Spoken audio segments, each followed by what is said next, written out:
கர்த்தருக்கு ஸ்தோத்திரம். நம்முடைய ஆண்டவர் ரட்சகருமாக இயேசு கிறிஸ்துவின் நாமத்திற்கு கனமும் மகிமையும் உண்டாவதாக. கர்த்தர் இந்த வருஷத்துல 11 மாதங்களை கிருபையை நடத்தி வந்திருக்கிறார். நம்முடைய வாழ்க்கையிலே தேவன் செய்த நன்மைகளை நாம் நினைத்து பார்க்க இந்த நாளிலே நாம் கடமைப்பட்டிருக்கிறோம். காரணம் என்னவென்று சொன்னால், தேவன் அழைத்த அழைப்பும் கிருபை வரங்களும் மாறாது. அவர் மாறாத கிருபையினாலே இந்த ஆண்டை 11 மாதங்களை கடந்து வருஷத்தின் கடைசி மாதத்திலே தேவன் நம்மை கொண்டு வந்திருக்கிறார். இந்த 12வது மாதம் எப்படி இருக்கும் என்று வேதத்திலே ஆராய்ந்து பார்த்தபோது, ஆண்டவர் அருமையான யோபுவுக்கு தன்னுடைய சிநேகிதன் மூலமாய் சொன்ன அந்த வார்த்தை, தீர்க்க தரிசனமான அந்த வார்த்தையை ஆறுதலாகவும் தேர்தலாகவும் தேவன் நல்லவர் என்பதை தன்னுடைய சிநேகிதனாகிய யோபுவுக்கு சொன்ன அந்த வார்த்தையை இந்த மாத வாக்குத்தத்தமாக ஆண்டவர் கொடுத்தார். அது யோபு புஸ்தகம் 8ஆம் அதிகாரத்திலே 7ஆம் வசனம். யோபு புஸ்தகம் 8ஆம் அதிகாரம் 7ஆம் வசனத்திலே, உம்முடைய துவக்கம் அற்பமாய் இருந்தாலும் உம்முடைய முடிவு சம்பூர்ணமாய் இருக்கும். உம்முடைய துவக்கம் அற்பமாய் இருக்கும். எல்லாவற்றையும் துவங்குகிறவர் ஆண்டவர், முடிக்கிறவரும் ஆண்டவர். ஆரம்பமும் அவர், முடிவும் அவர். ஆதியும் அவர், அந்தமும் அவர். அல்பாவும் அவர், ஒமேகாவும் அவர். சகலவற்றையும் அதனதன் காலத்திலே நேர்த்திய செய்கிற சர்வ வல்லமையுள்ள தேவன் இந்த மாதத்தில் கடைசியில ஆண்டவர் சொல்லுகிறார், உன்னுடைய ஆரம்பம் ஒருவேளை இந்த வருஷத்தை ஆரம்பிக்கும் போது கடந்த காலங்களிலே அற்பமாய் எண்ணப்பட்டிருக்கலாம். உன் ஆரம்பம் அற்பமாய் இருக்கலாம், உன் துவக்கம் அற்பமாய் இருக்கலாம். உன்னுடைய வாழ்க்கையிலே கடந்து வந்த பாதையிலே அற்பமாய் எண்ணப்பட்ட சூழ்நிலையில் இருக்கலாம்.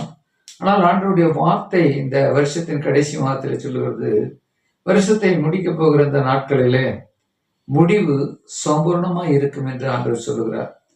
தேவன் நம்மை சம்பூர்ணமாய் ஆசீர்வதிக்கிறவர். பூரணம் என்றால் முழுமை என்று அர்த்தம். சம்பூர்ணம் என்றால் எல்லா காரியத்திலும் முழுமை என்று அர்த்தம். அதுதான் வேதம் சொல்லுகிறது. நம்முடைய ஆண்டவர் பூரணமாய் சம்பூர்ணமாய் ஆசீர்வதிக்கிறவர். பூரணமாய் ஆசீர்வதிக்கிறவரும் அவர் தான், சம்பூர்ணமாய் ஆசீர்வதிக்கிறவரும் அவர் தான். பூரணம் என்பது நிறைவு, சம்பூர்ணம் என்பது எப்பொழுதும் நிறைவு, எல்லா காரியத்திலும் நிறைவு. ஆகவே இந்த வார்த்தையை சூகியனான பில்தாத் என்ற யோபனுடைய சிநேகிதன் யோபுக்கு ஆறுதலாய் சொன்ன வார்த்தை. ஊழியக்காரனாய் இந்த மாதத்திலே அருமையான தேவ பிள்ளைகளாகிய உங்களுக்கு, விசுவாச பிள்ளைகளாகிய உங்களுக்கு இந்த வார்த்தையை சொல்ல நான் கடமைப்பட்டிருக்கிறேன். ஏனென்றால் கர்த்தர் இந்த வார்த்தையை சொல்லும்படி என் உள்ளத்திலே எவினார். காரணம், வேதத்திலே அதே யோபு 11ஆம் அதிகாரம் 7ஆம் வாக்கியத்திலே வாசிக்கும் போது, தேவனுடைய அந்தரங்க ஞானத்தை ஆராய்ந்து நீர் ஆராய்ந்து சர்வவல்லவருடைய சம்பூரணத்தை நீர் அறியக்கூடுமோ என்று வேதத்தில் வாசிக்கிறோம். தேவனுடைய அந்தரங்க ஞானத்தை நீர் ஆராய்ந்து, தேவனுடைய ஞானத்தை யாராலையும் ஆராய முடியாது. மானம் கொள்ளாத ஞானம் உடைய தேவன், சர்வ வல்லமையுள்ள தேவனாகிய கர்த்தருடைய சம்பூரணத்தை யார் அறியக்கூடும்? அவருடைய சம்பூரணத்தை யாராலே அறிய முடியாது. அவர் சம்பூரண கர்த்தர். அவர் எல்லாவற்றையும் அவருடைய வல்லமையுள்ள கரத்திலே தாங்கி கொண்டு இருக்கிறார். எல்லா நன்மைக்கும் ஊற்றுக்காரனர் அவர் தான். அதனால இந்த 12வது மாதம் ஆண்டவர் நம்முடைய குறைவுகள் எல்லாவற்றையும் சம்பூர்ணமாய் மாற்றுவார். யாக்கோபு புதிய ஏற்பாட்டிலே 1:5 வாசிக்கிறோம், உங்களில் ஒருவன் ஞானத்தில் குறைவுள்ளவனாய் இருந்தால் யாவருக்கும் சம்பூர்ணமாய் கொடுக்கிறவரும் ஒருவரையும் கடிந்து கொள்ளாதவருமாகி தேவனிடத்தில் கேட்க கடவன், அப்பொழுது அவனுக்கு கொடுக்கப்படும் என்று யாக்கோபு சொல்கிறதை நாம் வேதத்தில் வாசிக்கிறோம். இங்கே கூட இந்த சூகியனான பில்தாத் எப்படி அவனுக்கு ஆறுதல் சொல்கிறான் பாருங்க. நீ தேவனை ஏற்கனவே தேடி சர்வ வல்லவரை நோக்கி, 5வது வசனம், சர்வ வல்லவரை நோக்கி விண்ணப்பம் செய்து சுத்தமும் செம்மையுமாய் இருந்தேரே ஆனால் அப்பொழுது அவர் உமக்காக விழித்து நீதி உள்ள உம்முடைய வாசஸ்தலத்தை சாங்கோபமாக்குவார். உம்முடைய துவக்கம் அற்பமாய் இருந்தாலும் உம்முடைய முடிவு சம்பூர்ணமாய் இருக்கும். ஆகையால் நீர் முந்தின தலைமுறையாரிடத்தில் விசாரித்து அவர்கள் முன்னோர்களின் செய்தியை ஆராய்ந்து பாரும். நாம் நேற்று உண்டானவர்கள் ஒன்றும் அறியோம், பூமியின் மேல் நம்முடைய நாட்கள் நிழலை போல் இருக்கிறது என்று சொல்லி யோபுவுக்கு சொல்லுகிறார்கள். இந்த அற்பமான கொஞ்ச கால வாழ்க்கையில தேவன் நம்மை ஞானமாய் உண்டாக்கி இந்த உலகத்துக்கு நம்மை ஆண்டவர் ஆசீர்வதித்து இந்த உலகத்திலே வைத்திருக்கிறார். இந்த உலகத்திலே அவர் ஏற்படுத்தியிருக்கிறார் ஒரு நாமத்தை சொல்லும்படி, அவர் ஊழியம் செய்யும்படி, அவரை விசுவாசிக்கிற பிள்ளைகளா இருக்கும்படி, அவரை ஆராதிக்கிற பிள்ளைகளா இருக்கும்படி.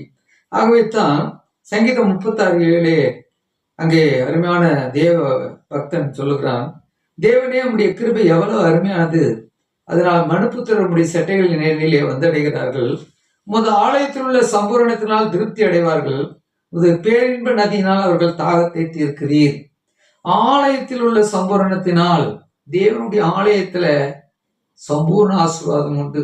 அதனாலதான் மல்கியா 3:10 வாசிக்கிறோம், உடைய ஆலயத்தில் ஆகாரம் குறைச்சல் உண்டாகாமல் இருக்கும் என்று சொல்லி அங்கே நாம் வாசிக்கிறோம். ஆகவே ஆலயத்தில் உள்ள ஆசீர்வாதம், தேவ பிள்ளைகள் தேவ ஆலயத்துக்கே நாம் எதிர்க்க போகிறோம், தேவனுடைய வார்த்தைகளை கேட்க போகிறோம், தேவனுடைய ஆசீர்வாதங்களை நாம் பெற்றுக்கொள்ள முடியாத போகிறோம். அங்கே துதிக்கிறதுனாலே, ஜெபிக்கிறதுனாலே, ஊழியக்காரர் மூலமாய் கர்த்தர் பேசுகிற செய்தியை கேட்கறதுனாலே நல்ல ஒரு திருப்தியை கர்த்தர் கொடுக்கிறார். அங்கதான் அதனால 8ஆம் வசனம், முத ஆலயத்தில் உள்ள சம்பூர்ணத்துல திருப்தி அடைவார்கள், உமது பேரின்பதினால் அவர்கள் தாகத்தை தீர்க்கிறீர். அது மாத்திரமல்ல 9ஆம் வசனத்துல வாசிக்கும், ஜீவ ஊற்றும் இடத்தில் இருக்கிறது உடைய வெளிச்சத்திலே வெளிச்சம் காண்கிறோம். அப்ப கர்த்தருடைய வெளிச்சத்துல வெளிச்சம் காண்கிறோம் பாருங்க, அதுதாங்க சம்பூர்ண ஆசீர்வாதம். அதனாலதான் உன்னுடைய துவக்கம் அற்பமாய் இருந்தாலும் உடைய முடிவு சம்பூர்ணமாய் இருக்கும். எரேமியா 31ஆம் அதிகாரத்துல 25ஆம் வசனத்துல, நான் விடாய்த்த ஆத்மாவை சம்பூர்ணம் அடைய பண்ணி தொய்ந்த எல்லா ஆத்மாக்களையும் நிரப்புவேன். தொய்ந்து போன ஆத்மா, துக்கப்பட்ட ஆத்மா, துயரப்பட்ட ஆத்மா, நெருக்கப்படுகிற ஆத்மாவுக்கு ஒரு நிறைவை உண்டாக்குகிற நம்முடைய ஆண்டவர். அதனாலதான் சொல்ற, நான் விடாய்த்த ஆத்மாவை சம்பூர்ணம் அடைய பண்ணி அப்படின்னு சொல்லி நாம் வாசிக்கிறோம்.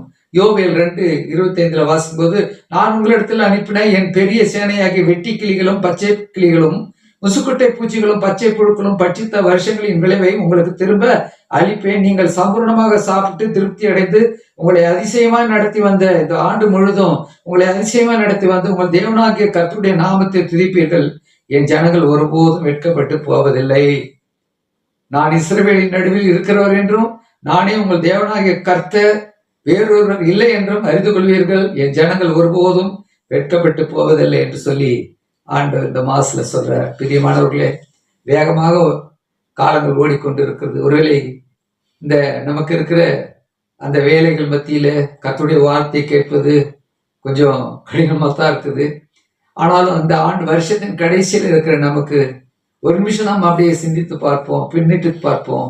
ஆண்டவர் கிருபையை நடத்தி வந்திருக்க, எவ்வளவு பலவீனங்கள், எவ்வளவு சோறுகள், எவ்வளவு மனிதர்கள் மூலமா வந்த போராட்டம், சத்துருவோடு வந்த போராட்டம், பொருளாதாரத்தினால் வந்த போராட்டம், தேவன் எல்லாவற்றையும் இந்த வருஷத்தின் கடைசி மாசத்துல சம்பூர்ணமாய் கர்த்தர் ஆசீர்வதித்து நீங்கள் ஒருபோதும் வெட்கமடைவதில்லை என்று சொல்லி ஆண்டவர் சொல்லுகிறார். ஆகவே இந்த வார்த்தை இந்த மாத 12ஆவது மாதத்தின் வாக்குத்தத்தமாய் ஆண்டவர் கொடுக்கிறபடியால் உங்களை எல்லாரையும் கர்த்தர் அந்த வார்த்தைப்படியே ஆசீர்வதிப்பாராக. ஜெபம் செய்வோம். பரலோக பிதாவே, இயேசுவின் நாமத்தினாலே ஜெபிக்கிறேன். ஆண்டவரே, நீர் சொன்ன அந்த வார்த்தைக்காக ஸ்தோத்திரம்.